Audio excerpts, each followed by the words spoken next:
എന്നിട്ട് 1 മണി വരെ പൊതുദർശനത്തിന് വയ്ക്കുന്നുണ്ട്. അത് കഴിഞ്ഞ് ഞങ്ങൾ ഐവർമഠത്തിലേക്ക് കൊണ്ടുപോകും. സുഹൃത്തുക്കളും അധ്യാപകരൊക്കെ ഇവിടെ വന്നിട്ട് തന്നെ? അതെ അതെ അതെ. അപ്പം നമുക്ക് ഒരുപാട് നേരം വെച്ചുകൊണ്ടിരിക്കാൻ പറ്റിയ അങ്ങനെ ഒരു അവസ്ഥയല്ല. പിന്നെ ശരിക്കും മുഖം പോലും കാണിക്കാൻ പറ്റില്ല. അങ്ങനെയാണ് ബോഡി അപാം ചെയ്ത് ബോക്സിന് അതായിട്ടാണ് കൊണ്ടുവരുന്നത്.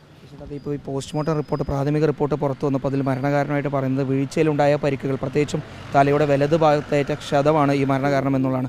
കുടുംബത്തിൽ ചില ആരോപണങ്ങളൊക്കെ അല്ലെങ്കിൽ അത്തരത്തിൽ സംശയങ്ങളൊക്കെ ഉണ്ടായിരുന്നു. അത് സംശയിക്കാൻ കാരണം ആദ്യം അവിടെ നിന്ന് അവർ ഫോൺ ചെയ്തിട്ട് പറഞ്ഞു അവർ ഈ ലൊക്കേഷനല്ല പറഞ്ഞു, എൻ്റെ കുറേ അപ്പുറത്തുമാരെ ലൊക്കേഷൻ അവിടെയാണ് ബോഡി കിടക്കുന്നതെന്നാണ് പറഞ്ഞത്. അപ്പോൾ അവിടെ വരാൻ ഒരു സാധ്യതയില്ല. കാരണം അങ്ങോട്ട് പോകണമെങ്കിൽ ഞങ്ങൾ ആരെയും കാണാതെ അങ്ങോട്ട് പോകാനും പറ്റില്ല. കുട്ടി ആ ഭാഗത്തേക്ക് പോയിട്ടേ ഇല്ല എന്നാണ്?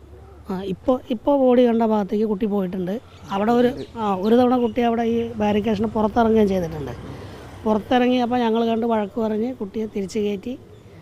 എന്നിട്ട് കുട്ടി അവിടെ സൈഡിൽ ഇരിക്കുന്നുണ്ടായിരുന്നു. പിന്നെ ഞങ്ങളാരും ഇല്ലാത്തൊരു സമയത്ത് വീണ്ടും ഈ കുട്ടി അങ്ങോട്ട് പോയിട്ടില്ല. ആ ചെറിയൊരു സമയത്തിനുള്ളത് തന്നെ എന്തായാലും സംഭവിച്ചത്. അങ്ങനെ വീണ് പോയതായിരിക്കാമെന്നാണ് വിചാരിക്കുന്നത്. ഇനി പോലീസിൻ്റെ അന്വേഷണം നടക്കട്ടെ. അവർ അബദ്ധത്തിൽ ഒരു തവണ ബാരിക്കേഡ് മറികടന്ന് അപ്പുറത്തേക്ക് മറുവശത്തേക്ക് പോയിരുന്നു അല്ലേ? അപ്പോഴാണ് ചീത്ത പറഞ്ഞത് ഇങ്ങോട്ട് വരും. അതെ അതെ അങ്ങനെ ഉണ്ടായി.